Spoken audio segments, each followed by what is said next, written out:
Peace, peace, peace. Welcome to another episode of Wise the Dome TV.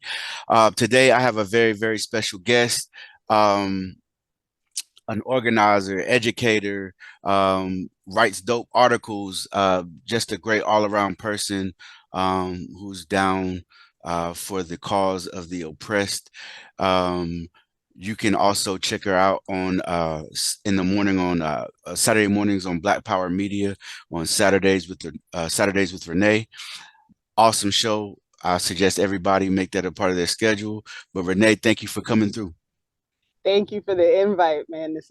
I appreciate it. I really do. No problem. I definitely appreciate you coming through. And so I wanted to first ask you, everybody's first time on the show, I asked them what kind of sparked you into, you know, the Black radical tradition and having the politics that you have.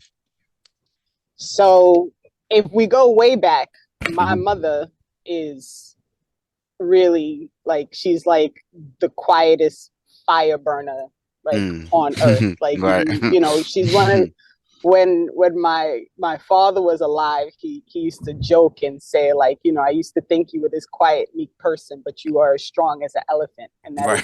that is truly like her spirit. So I grew up with that, right? Like Hmm. she would be dragging us to meetings and dragging us to panels and going to bookstores, and she's just she's Jamaican, and I feel like part of her, like it's like born and bred in her. So as such, she passed it to me. I went through, a long phase of time when I wasn't really doing, I guess, what quote unquote is known as like true activism, but I've always been an educator. I've always been a union member. I've always been a loudmouth. I've always been a Right, person right. who like, who said what I thought in the moment that I thought it needed to be said. But I can admit that during COVID, and I think just that time of really being able to see and take the time to like pay attention to what was happening, um, and just seeing everything that came out of that time. And it wasn't unique, right? Like I had obviously knew about Michael Brown. I obviously, knew about what happened in Brooklyn, like in Staten Island. Like there's all this historical reference of police violence, racist police violence, like all those things. So it wasn't new to me, Hmm. but there was something about how shocking that whole scenario with George Floyd was, how shocking it was that they just completely shot up this house in Kentucky Hmm. and kill, you know what I mean? Like Hmm. Right. it was just a lot at once. And then as all of that was happening, I found out that, an uncle who I didn't really know because he was I was very young when he passed away. But Hmm. I had always been of the belief that he unalived himself. So I don't know, and I couldn't even tell you like where I got that story from, but it was something that I had in my mind. And I found out during this time of like upheaval and uprisings and everything that was happening in 2020 that he was actually killed by the police. Mm. Wow. And it brought me back to, and my mother at the time when we were having this conversation didn't even remember that all of this happened in the same time frame. But I was walking home with my mother from the bank or the supermarket or wherever we were walking back from. Um, and we lived in Flatbush in Brooklyn. And she stopped because there was a cop like being real rough and unnecessary with a kid in the neighborhood. Hmm. And so she stopped and she was like, "What are you doing?" And he was being an asshole. And she was like, "I want your badge number." And I'm like, "Mommy, let's go. Like, what are you doing?" I'm 6. Like, what do I know? And she was really upset and she refused to like walk away. She refused to leave the kid there. She stayed until she was sure that like, she had the dude's badge number and name. Like, she did the whole thing. And that was about 3 months after my uncle was killed. Wow. Wow. So we put all of this together summer of 2020. Hmm. And so that really, it struck something in me. Right. And I kind of felt like, even though I was never quiet, even though I had always spoken up, even though I had always been a person who, you know, did something, because sometimes you just have to say and do something, like a real focus on how can I, as one singular person, Hmm. really do something that will help people to understand like how dangerous these people in costumes with guns really Right, are. right, right. And so that was like that initial motivation at that time.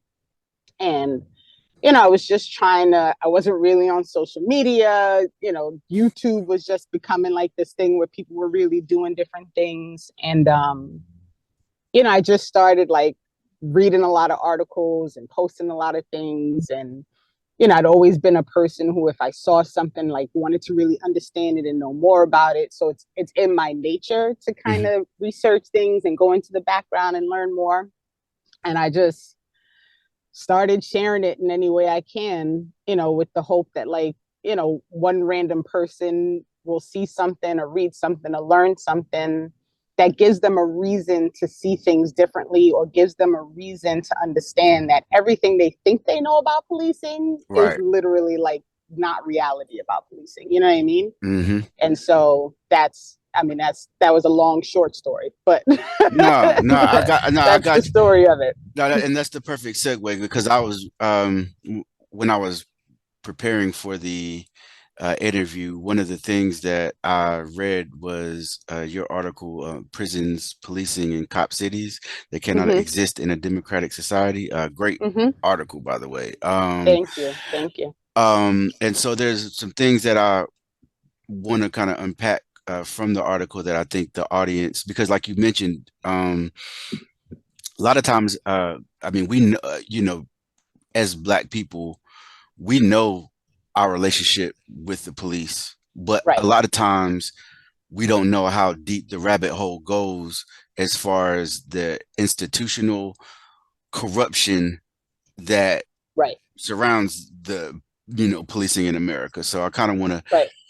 get into that a little bit. And so I wanted to ask you, um, whenever we think about the origin of policing in America, and it's definitely tied to uh, slave patrols, and Hmm. so I've made that argument publicly before, and one thing that you know people who are pro uh the back the blue crowd, right? One Uh-huh. one thing that they'll say is that the comparison between slave patrols and modern day policing is invalid because slavery is obviously quote unquote abolished.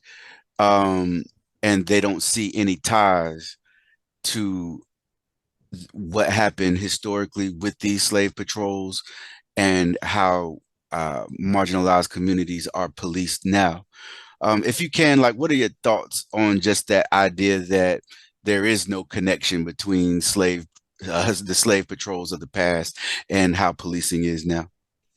I the idea that people can't see the connection is a little wild to Right, me. right. Like, how do you not see it? But okay, all right, we'll go with it. Um, we'll go with it for the sake of argument. Sure. Um, the reality is every rule and law that has followed slavery has been in part because the goal has always been to continue to criminalize and to police Black bodies, right? Mm, So, if you go back to the slave patrols, it wasn't just about catching slaves, it was also about making slaves fearful of running away. It mm, was also about preventing slaves from gathering. It was also about policing slaves who were moving from plantation to plantation because of whatever thing they were being sent to do by the slave master. So there was a whole lot to the slave patrols that wasn't just about slave catching. It was literally about policing Black bodies. mm, And so if you move forward from that to the black codes, right? Mm-hmm. So, like Right. every law from there forward is a continuation of that desire to police and control black bodies. And so it's hard for me to believe that anybody with common sense can't see how that path, move Mm-hmm. from one state to the other. And just because we're not currently, in public, in the public sphere, participating in chattel slavery, right? Like this idea that slavery still doesn't exist is nonsensical because, Absolutely. I mean, look at the prison system. Like Mm-hmm. slavery literally still exists. The fact that that slavery exists still because the laws were created in order to continue being able to utilize black bodies for work at no cost, Right. right? Like if you Mm-hmm. look at even, the fact that they changed the laws in order to be able to, in a fail swoop, just walk around and collect a bunch of black people to imprison because there was work coming, Right. right? And they Right. needed to be able to have bodies to go do that work. And so they knew they could utilize the law in order to enslave these people in order to do this free work, for the railroad or for whatever company was like the idea that there's no connection is to me willful ignorance, right? Absolutely. That's not Mm-hmm. even like you're just talking shit because you've decided that you're going to argue this nonsensical like it's just nonsense. That's wild to me. I Yeah. mean, I shouldn't be shocked by it because that's what people do, but goddamn, like Right. Nah, nah, you absolutely. And I'm pretty sure you've seen them too, like in the past, where you'll see clips of like a mayor in a small town that has a jail or a prison, and they talk about the importance of finding people to lock up for their economy, and right, it's like, yo, nobody sees anything wrong with this. right. I mean, and even if you look at like the laws in California where they were fighting the state because the state was refusing to release people. And the reason they were refusing to release people was because they needed people to work. Wow, Like this was California, like wow, 2014, 2015, 2016. It wasn't that long ago. And the reason I know is because Kamala Harris was all involved in that, yep, yep, right? And yep. so we're not even talking like a long time ago. So I mean, the connection is so blatant and it's a continuation of the same exact thing, this idea that the only thing black people are useful really for is to do these, manual labor jobs in order to increase the wealth of rich white people. Mm, right. You kind of actually brought it the next question in that I had already lined up perfectly because I was going to ask you, um with that said, and also, like the ideas that, prisons are profitable for certain groups of people, the idea of, how our labor is exploited in the prison system in America, to the conditions that are created for us to be even sent to prison, right? Mm-hmm. What would you say the relationship is between capitalism and policing slash prison in America? I mean, policing literally exists to support and uphold capitalism. I mean, Right. it's all fully entwined. There would be no need for a system that criminalizes people in order to maintain power and profit if capitalism wasn't a thing, Right. right? Right. So if you look at, and Black Myth's podcast did a great, and I haven't finished watching it yet. So that this is, I wish I had finished it if I knew this question was coming, because they actually talked about, prisons being a thing that was created for profit. And it's I haven't watched the whole thing, so I don't know like what the full conclusion was, Mm-hmm. but the prison system is a very profitable system in this country, Right. right? Right. You have, and it's not, people like to talk about public prisons a lot, I mean private prisons a lot, and they're a very small percentage, but even public prisons are making a lot of money Mm-hmm. right, Mm-hmm. off of the criminal off of this system. So it's all built in order to create profit for other people. So you can't populate your prisons without police. Right.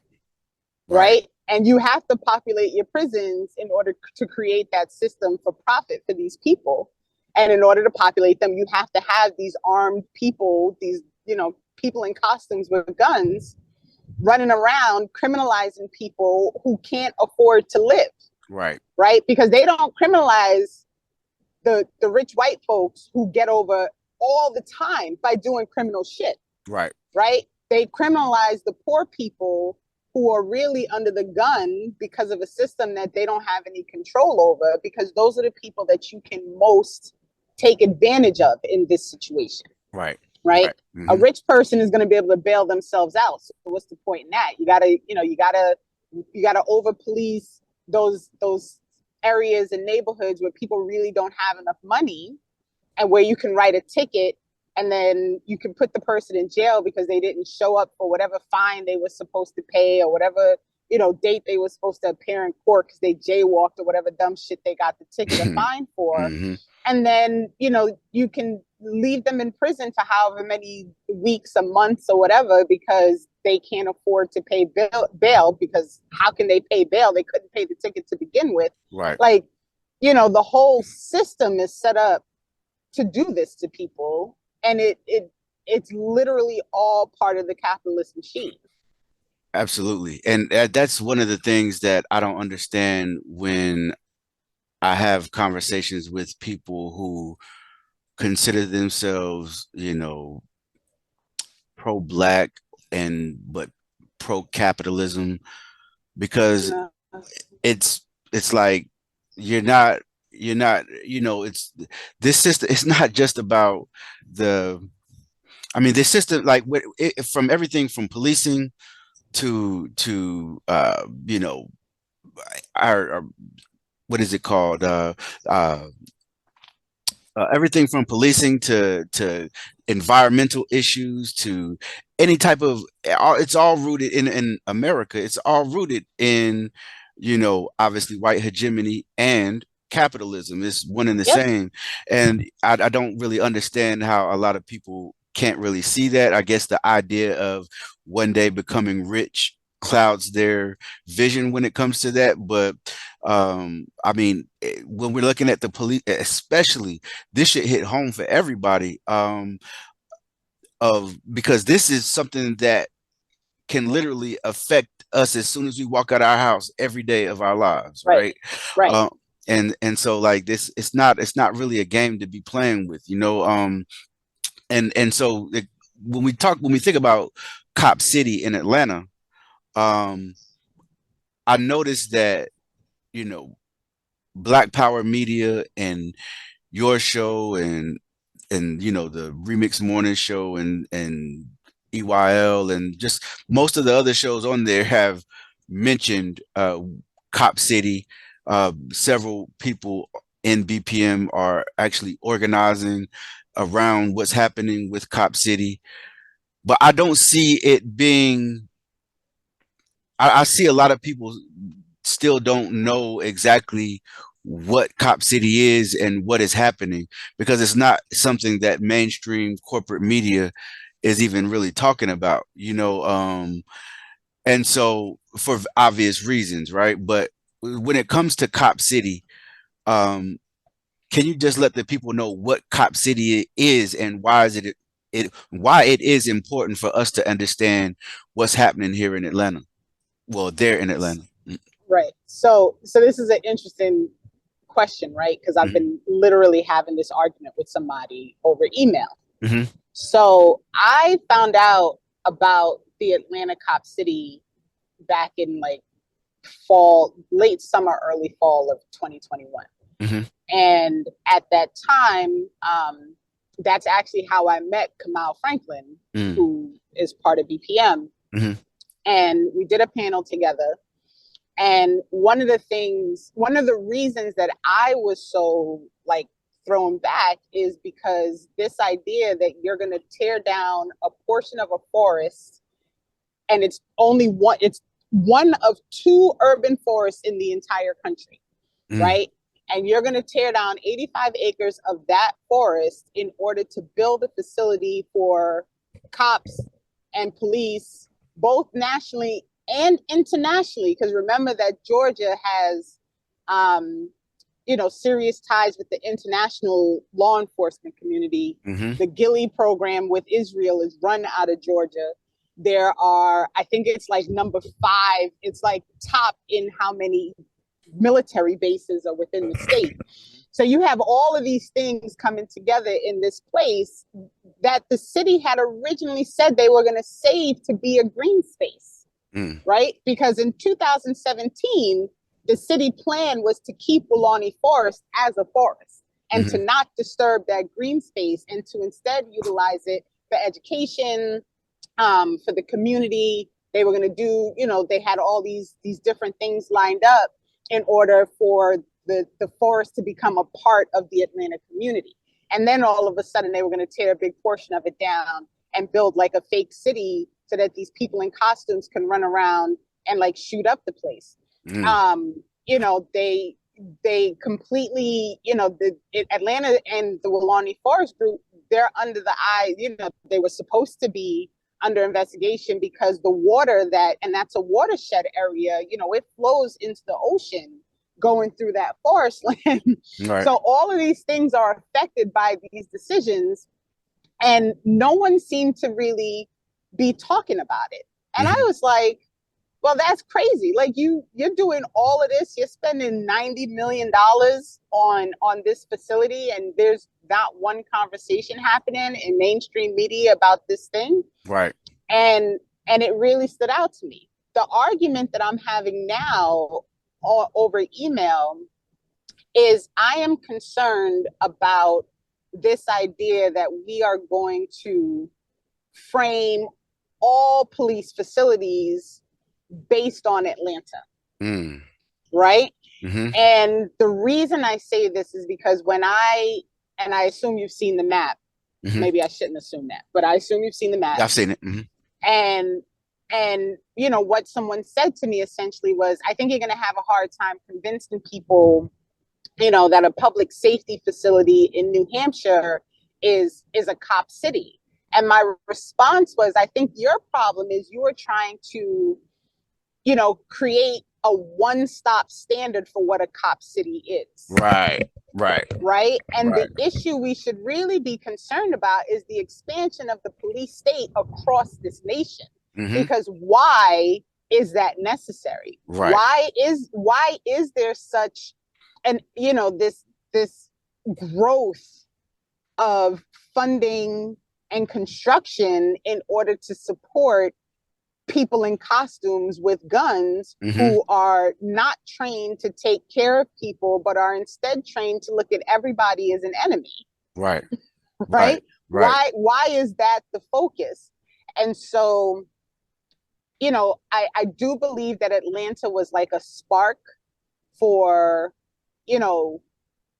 people understanding that these things were happening. But I'm also a little fearful that people are so busy looking at Atlanta and making that the standard for what people should be concerned about, that they're not concerned about the fact that a little town in New Hampshire with 3,050 people is spending almost $5 million doubling the size of their police station and calling it a public safety building because they're sharing it with firefighters. That's crazy. We should be concerned about that, right? Like, why do there's 3,000 people. Why do you need a $5 million facility? And if you needed something that was to be truly, police need to be involved in that. Why couldn't you build something that was going to be beneficial to the community's needs as far as emergency services that doesn't utilize the police, because they don't come in handy at all in an emergency, right? At all. They make the problem worse. Right. And so I really want to urge people, yes, we should be fired up about Atlanta because it's bullshit. And, the fact that going into what was happening, I'll never forget Jackie Luqman one morning on the remix when they were talking about Atlanta, spoke about Black death and how too often like people wait for somebody to die before they get like incensed about something happening. Right. And this was before Tortuguita was killed in the forest. And I remember that so clearly because I remember in the moment thinking to myself, she is so right. And people should be pissed and coming out now and standing up in Atlanta and doing all the things before somebody gets killed. Mm-hmm. Mm-hmm. And that didn't happen. And the end result, 47 bullets into the body of a kid who was just a forest lover, right? Right. And why did it have to get to that? Why are there RICO charges? Why is the state now, not allowing people to fundraise so that they can get people out of prison? Like all of these things are a follow-up to what happened in So Atlanta, so wait, you right? said what was the fundraising part? So there's a whole and you'll have to forgive me because I don't 100% know the details because I cannot remember if the law was, I believe the law was already passed, Mhm. that the state is trying to shut down these organizations and I nonprofits that are saw that. You're right. fundraising in order to take people, to give Hmm. help people with their bail funds. Yeah, I saw that. You're right. Hmm. Right. So Yep. these are things that once it happens in one place, it's going to happen in other places. And we have to be mindful of that. But we also have to make sure that we don't discredit the expansion of the police state in another place just because it's not tearing down a forest, or just because it's not 100,000 square feet, or just because it's not costing $90 million. I think that is a mistake to do because it's still an expansion of the police state. Right. Um, and so Atlanta, obviously, you know, is known as one of the quote unquote chocolate cities of America. Mm-hmm. A lot of black politicians. What do they have to say about Cop City and the people that are um voicing their opposition to Cop City being built? I mean, they are the quintessential version of blackface leadership, right? Hmm. Um, and it's an interesting thing to watch black people do things that are so inconsistent with the needs of black people, Right, right? right. And it happens across the board.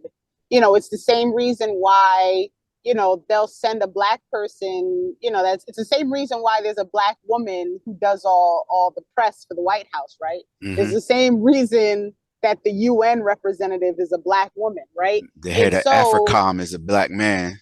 right, Yeah. right. It's so they can put this black face out in front in an effort to make it seem like, oh well, everybody's in agreement, right? Like, look, the black lady is, she's behind this, right? Hmm. But as we've learned, I mean, I've certainly learned this lesson probably 8 million times over the course of my almost 48 years. All skin folk ain't kinfolk, right? Facts. Like being Hmm. black don't mean shit if everything that comes out of your mouth is counterproductive to the needs of black people.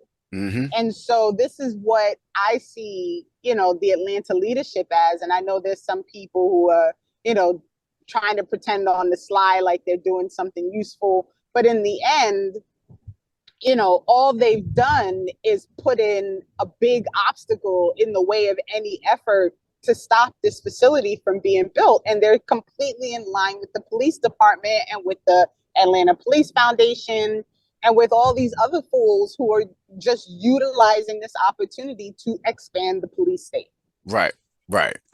Um, yeah, and it's that whole idea that I mean, it's kind of like even the Obama effect, where it's a black face on U.S. imperialism now, right? Right. I don't. It's this the same thing as on the local level as what's happening in Atlanta and all over the country with a lot of different local politicians. Because, hey, man, like you said, all skin folk ain't kinfolk, and if you are Right. actively doing things that to the detriment of your own people, you know, uh, we obviously have to call you out about it. When I was coming up with some of the questions for this show. I was watching TV and I saw the new I saw the new trailer for the new Bad Boys movie with Will Smith and Oh, Lord. They're doing another one? yeah, Oh, man. it's another one coming out with Will Smith and Oh, Martin and okay. so I wanted to ask you, it's kind of a two-part question, right? Our how does how does propaganda, in your opinion, influence the public's perception of policing in America?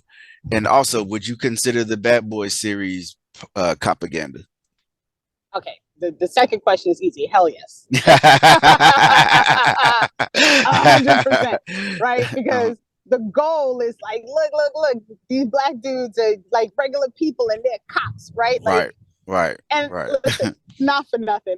I love the Bad Boys movies. Let me not Absolutely, fake like absolutely. I'm Yeah, not like yeah, I yeah. didn't watch them. Like I'm not Right, trying to act like I didn't watch them. right. But But it is what it is, though.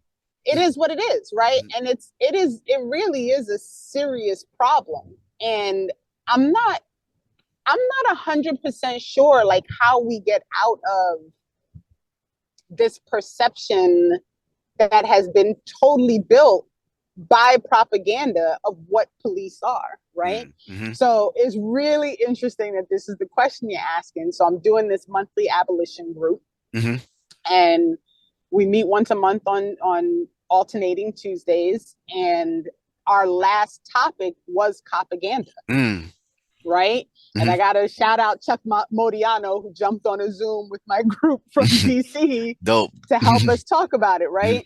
And in fact, on Saturday, our topic is going to be propaganda. Wow, wow. And See? I know, right? And I'm hoping I'm going to shout Taya out too, because I've been trying to reach her from the Real News Network to see if she'll jump on with us on Saturday, because I feel like her show is the exact opposite of propaganda, right? Right. Mm-hmm. Her police accountability report is literally like, here's really what's happening with police. Right.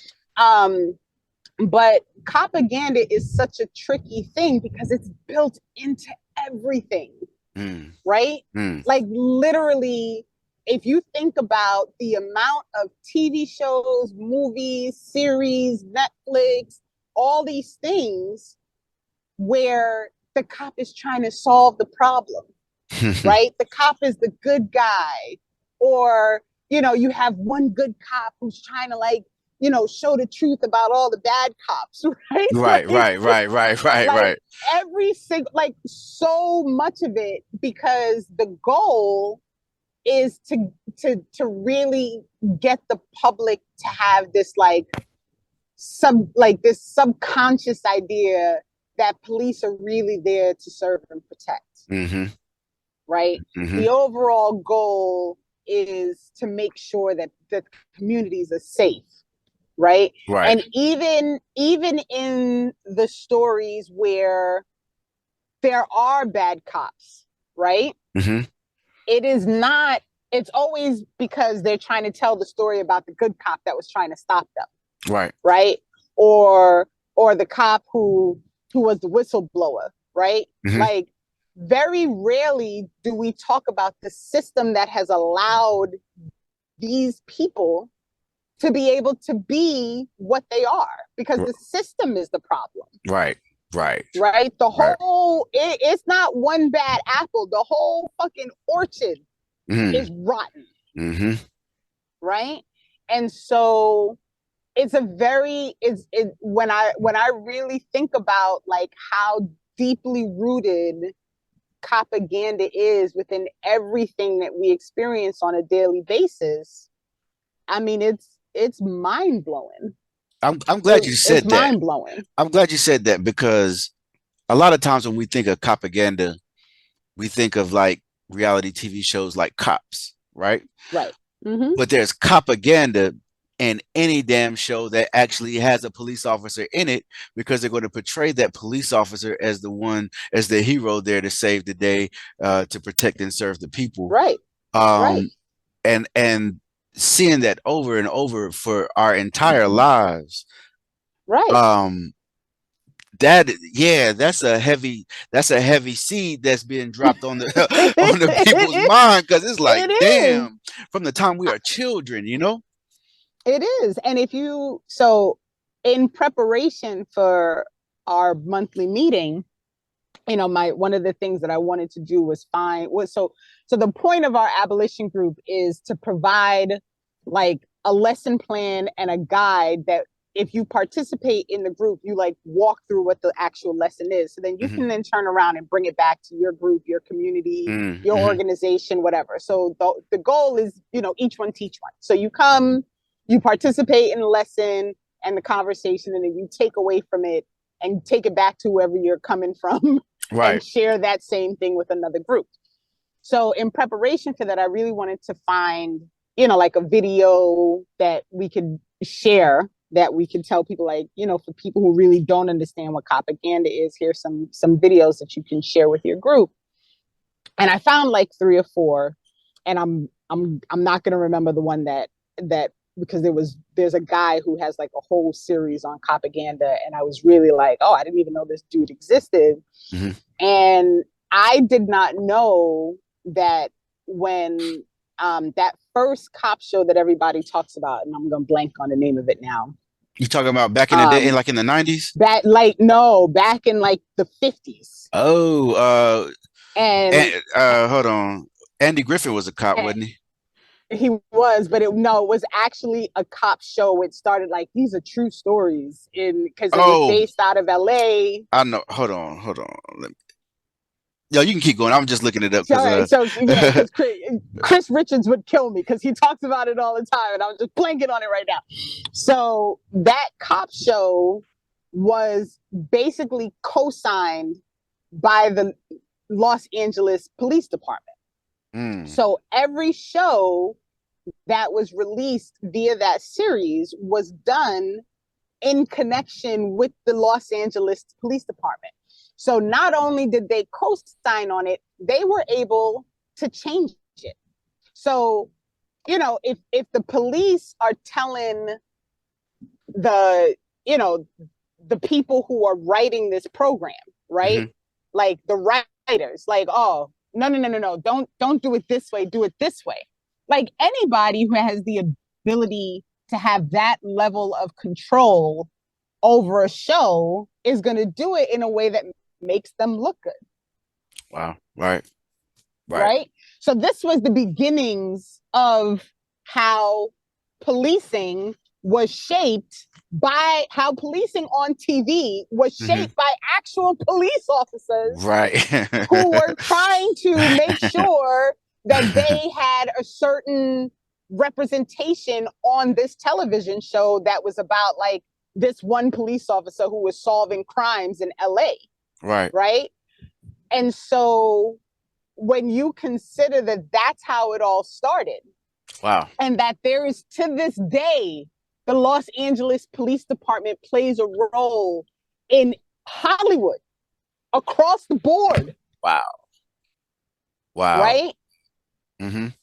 It's you like it's wild, and it is something that people need to understand is happening, because people have to understand that everything that they see is put together to be seen that way intentionally, so that they have this continued subconscious belief about what policing is, which literally has dick to do with actual policing.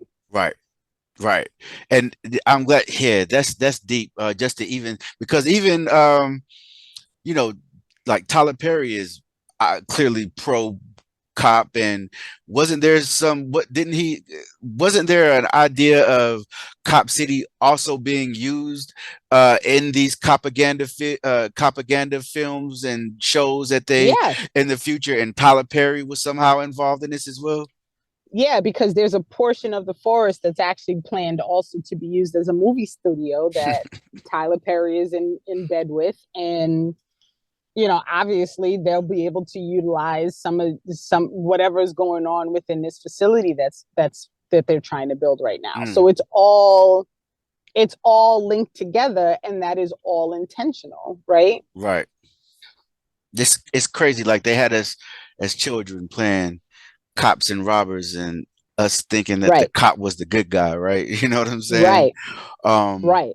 it's I even remember like being a child and in elementary school, police officers would come and do this DARE program, right? I And remember Dare. yep. And I had read somewhere that that shit was actually used to promote the idea that there needed to be a war on drugs when the actual number, the actual like study showed that drug use was on the decline at this Hmm. time. But it was Hmm. more propaganda that was used. It wasn't just about, hey, kids, say no to drugs. It's to create the idea that if you know, not only are the police the good guys, but America has a substance abuse problem, and the only way to resolve this problem is to arrest them and lock them up. And it's feeding us all this bullshit as children. And it's crazy that like whenever you think of like like the level of propaganda that this country, the length that it goes through to you know socially engineer the minds of men, women, and children is crazy. Yep. It's just like what happened in Germany, and so it's I'm glad I asked you that, because I can't lie, like at first I was looking at Copaganda as like strictly to cop shows, Right. but And that's it's way more insidious than that. right. Way more insidious. And if you really want to blow your mind, and this is the thing that had me, I reached out to Jared and I was like, okay, I need you to watch this and I need us to talk about this next. This is how we ended up doing this show that we're going to do on Saturday. Mhm. There is a series on Netflix called Homicide, Okay. and it's a new series, and it's by the producers of Law and Order, and it's basically like the docu series version of Law and Order. Oh wow. So it's, they pick like I think 5 cases in New York City in various times between like the 80s and 90s, and they follow how the police solve the crime, right? Hmm. But throughout the series, it is one nothing but police and the person who does all the the quote unquote forensic science, Hmm. and the attorneys, the prosecutors are all the people that they're interviewing and talking to.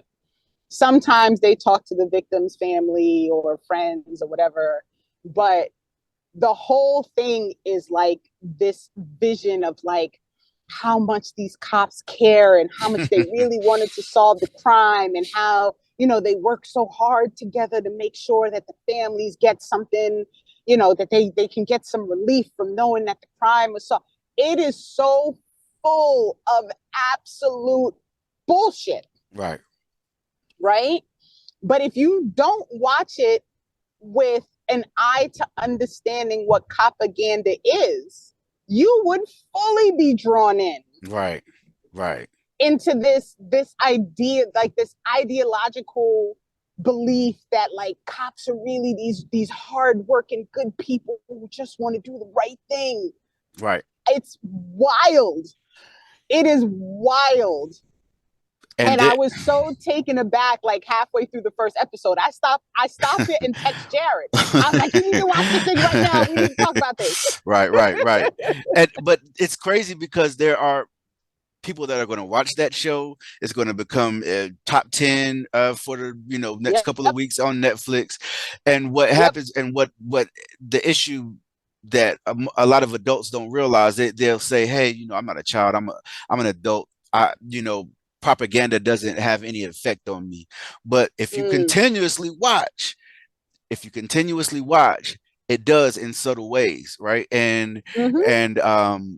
And I mean that goes for anybody. We tend to, if we consume a thing over and over, uh, we become more open to I guess not necessarily justifying or relating to whatever it is that we're consuming. And I remember as a child watching Cops, man, and like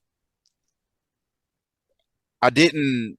It was just entertainment to me, right? You know what I'm saying? Right, But it was way more than just. It was doing way more. It was doing way right, more to me than just being entertained. And so right. yeah, I think that's. If you can, like, send me those videos after we get off the show, because I definitely Yeah, uh I'll remind you to. I mean, it's just it. I'll send you our whole breakdown from the Copaganda um, agenda that we did, that okay, we shared with the people who participated. And it's just, and it's brilliant, right? right, Like I don't want diabolically brilliant, people. It is diabolically brilliant. Like I don't want people to misunderstand. If they watch this series, they're gonna be like, "Damn, this shit was good," right? right, Like it's right, really well done, right, but everything is done intentionally. Like right. there is a reason that they picked the black cop who grew up in Brooklyn or Queens or wherever he grew up with his single mother to be the person that they interviewed so he could talk about how when he grew up, I mean, this literally happens in the series. When he grew up, he used to think that cops were thugs and that it was a gang. And then he decided to become a cop. And then he understood that they were brothers and they were just trying to do the right thing. Like this literally is part of the series. How crazy is that? Wow, wow, Right? But it's right. intentional. It's intentional because they want people to watch it and be like, oh, see, look at the black dude who grew up in the hood and look at Hmm. how he changed his mind on cop. That's what they want people to walk away thinking. Right, And no, they're not taking the step further to understand that that is being put in your mind intentionally. So you walk away thinking that and not thinking to yourself, why did they pick that person? right. And how much stuff was he involved in that was to the detriment of his community when he Yeah, became a cop? Because show no us the one's fuckery. right, right, right. Because they're never going to talk about that part, right? Right, Like that's not what they want you to focus on right. at all. Um, when we have these conversations, and I especially have seen this online, um, critics of you know of this idea of abolition work they always seem to say the same thing, and one is that society cannot function without police and prisons. Mm-hmm, Um, and I remember reading the new Jim Crow, and it talked about how at one point in time it was like only 165,000 people in the prison system in America. I think this was like right before Nixon, and mm-hmm, mm-hmm. so it's clear like it's this is already we've had a society. And don't get me wrong, we've always been the target for those to fill up those prisons, but um the idea that this society cannot function without the prison industrial complex, without public prisons, and without police. Like, what are your ideas and your thoughts when people make that argument? Because I'm sure you've heard it before. Oh, yeah. I mean, the first question people ask is, well, what do you do about the criminals? Right, right, right, right, right, right, right, And I always want to remind people, like, what are they doing about the criminals now? right, Shit, right, right? Like, right, how many people right. go through life having something happen bad in their space, and there is no restitution. There is no Hmm. you feel better. Like once you've been harmed, like you can't undo that, no matter who shows up in a costume with a gun, right? Right, and the studies do Uh, show that they don't prevent shit, right? they don't prevent shit. And an increase in police has never, ever, ever been correlated with a decrease in crime. Right, No study has ever confirmed that. And they did a 50-year study, and even when police are called, I think they only quote unquote solve like 2% of the crimes that happen. right, Right? right. Like it's absurd, this idea that like you have to have these people because it's going to be complete lawlessness if you don't have. The lawlessness exists in order for these people to be able to walk around Mm. in guns, in costumes with their guns. Hmm. Like crime is a literal, in my opinion, it's a creation of a society that does not take care of its own people. Right. Right. Right? Right. Because what gets criminalized? What is a crime? Right? But Being poor, being black, being brown, exactly, all of these things are crimes. all of those things, right? Like if you consider the high percentage of people who are currently in jail who have not actually been convicted of anything. Right. Like remember the Khalif Browder situation. Right, right. He And said in that's it. it's like a third of the prison population are people waiting for trial. That's crazy. That's I crazy. mean, millions of people waiting for trial. So where is the justice in that? Right. Right? When you look at how many sentences get overturned because people get found guilty, right?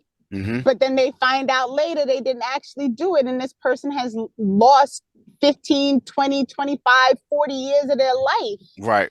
because somebody else said they did something, Right. right? Right. Right. When you think about the amount of white collar crimes that don't even get mentioned, the wage theft, Mm. right?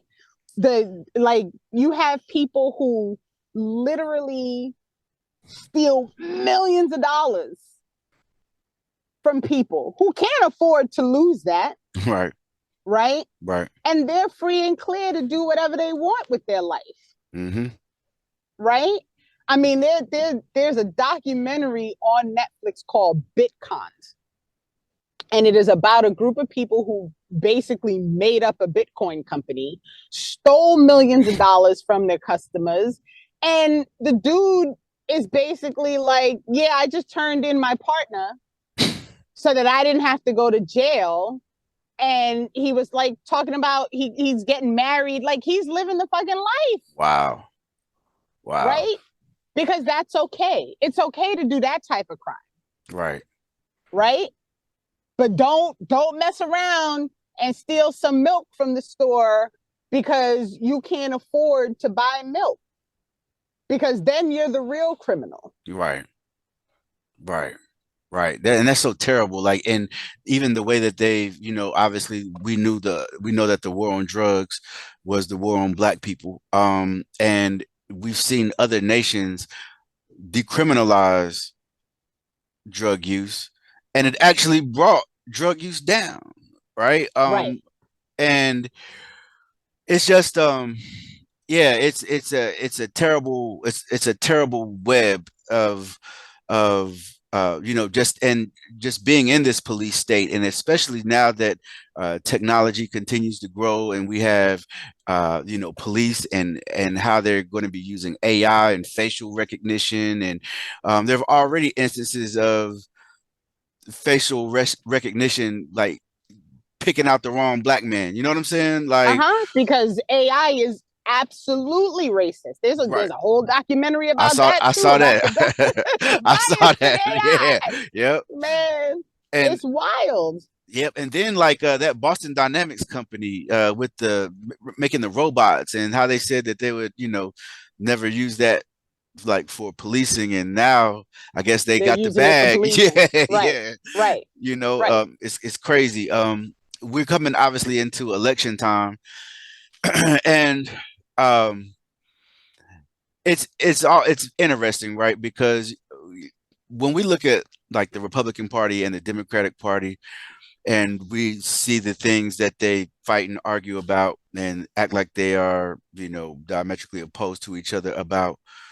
But then when it comes to things such as imperialist foreign policy and law and order, they all seem to be, and law and order in America, like they all seem to be on board with that, right? When Right. it is it a thing to where they know that this gets them votes? Is it police money? Is it a lot of police money going into these campaigns? Because we all hear about, obviously, different lobbyists for different issues and things of that nature. But I would imagine there's also a strong police lobby that has a big influence on local and federal politics as well, correct? Yes, and the police lobby is a huge, I mean, I think way bigger than people even understand.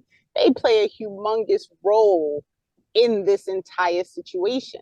Mm, These police foundations, and after I did that math, this is something that I've started to really kind of poke around and dig into, and it's a little terrifying, to be honest. um these police foundations are playing a real role in, you know basically like utilizing politics to their benefit. mm, So, if you're running for a local position in a town, one of the things that you seek is the support of the police department and whatever association is part of that police department, because that's where the money is. mm-hmm, So it's like any other criminal, you know, and I call it criminal because I feel like if you're spending your money and you're utilizing your energy and efforts in order to take control of what should be in the control of the people, right? mm-hmm. And you're using funding and donations, and like that's how you're doing it. You're working against the needs of the community, Right, right? right, And so there's a lot more money and lobbying going on behind the scenes with these police foundations and associations, I think, than anybody even realizes. And it's something that people really need to be made aware of.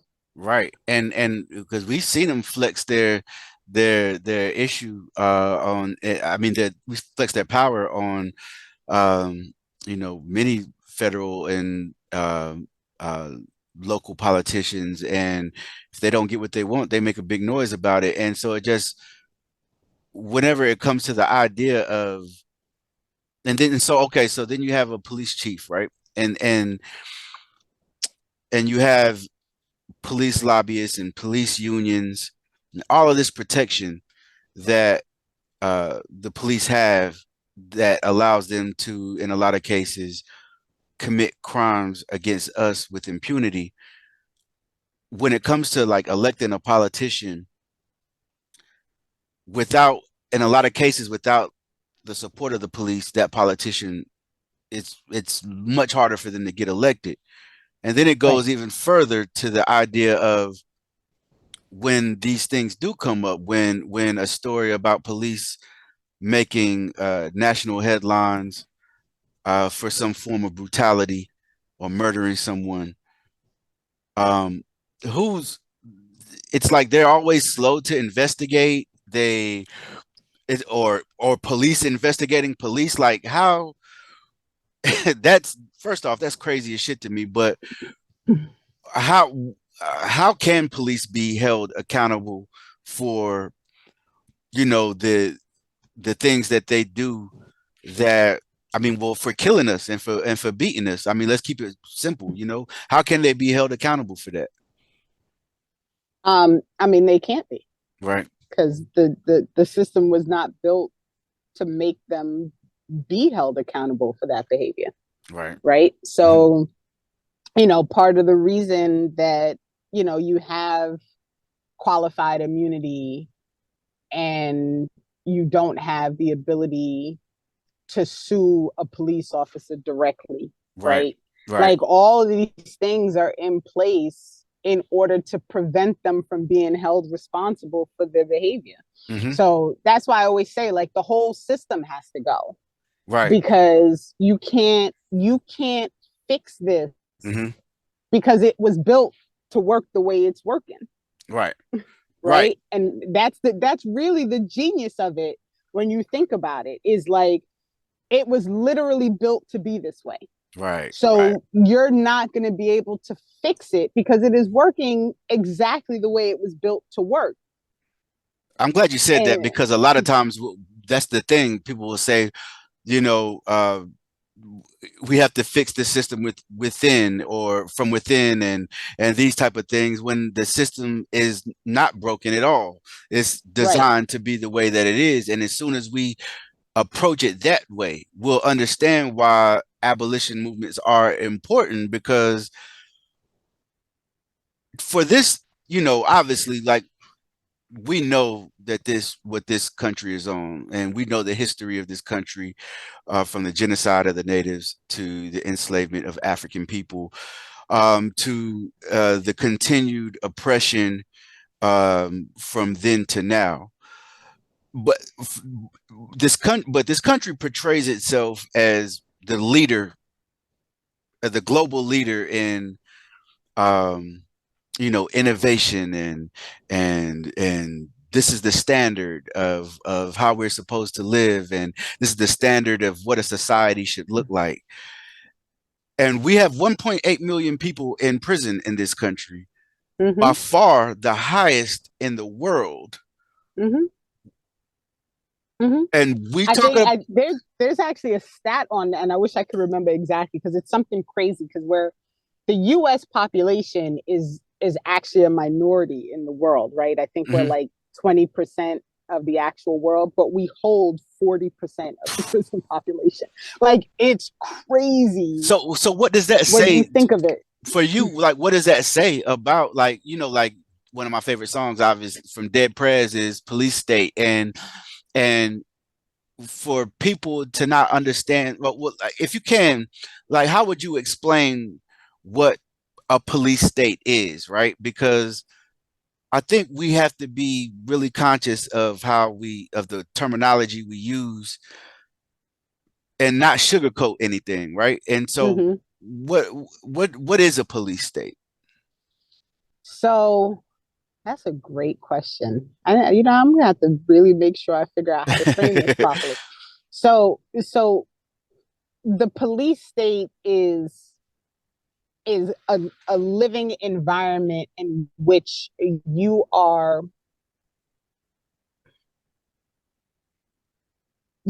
fearful of the repercussions of your behavior due to the laws that are in place that enable people in costumes with guns to tell you how to live and move through your life. Right, And right. I'm gonna have to watch this when you play it so I can see if that was actually No, the that's definition or not. real.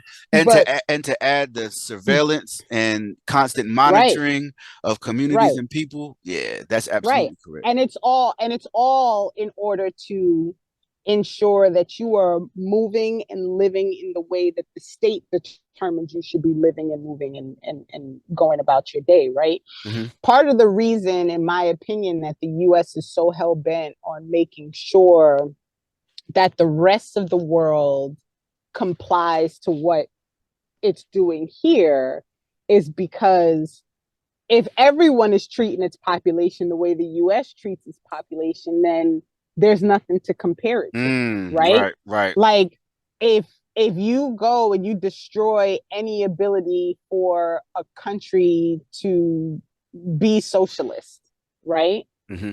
Then you can say, look, socialism doesn't Doesn't work. You work. got to keep doing things the way we do them, Right, right? right.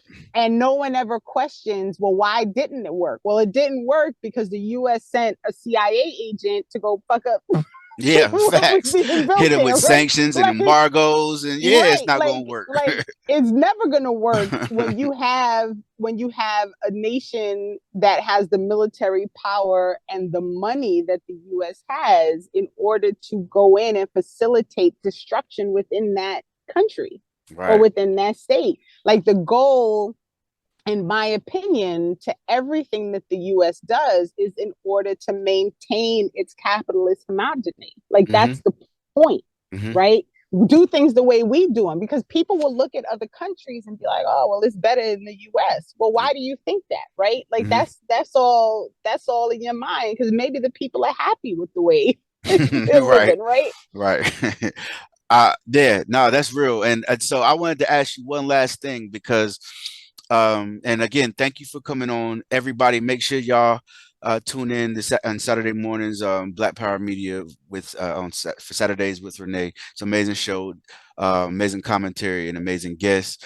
Um, one last thing that I wanted to ask you, you know, what do you think white communities would do or say, or how, or like, what do you think would happen if white communities, especially wealthy white communities, were policed the way our communities are policed? I mean, I can't even envision a world where that would happen. Right. I remember somebody saying once that a lot of if that happened, those people obviously have a certain amount of wealth and power, and they have connections with all within society, and they would have the power to get these, police officers. They would have to hold them accountable, and it's like, but go ahead. I'm, I just don't think it was so. So the reason that those communities aren't treated the way poorer and, you know, underserved communities are treated is because they have the ability to shut that shit down.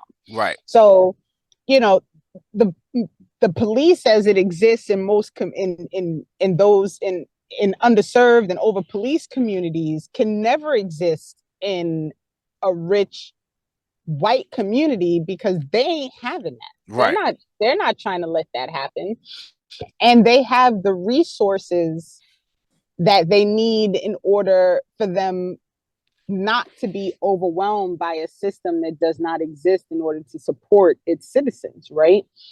So the police in those communities actually serve to keep other people out, mm, right? mm, So if you live in a rich, wealthy community where there are all kinds of resources and the kids can play outside and they have libraries and the schools are clean and like all those things, like police are seen as a positive because they keep all the riffraff out. right. You can't just wander into that community and do what you want.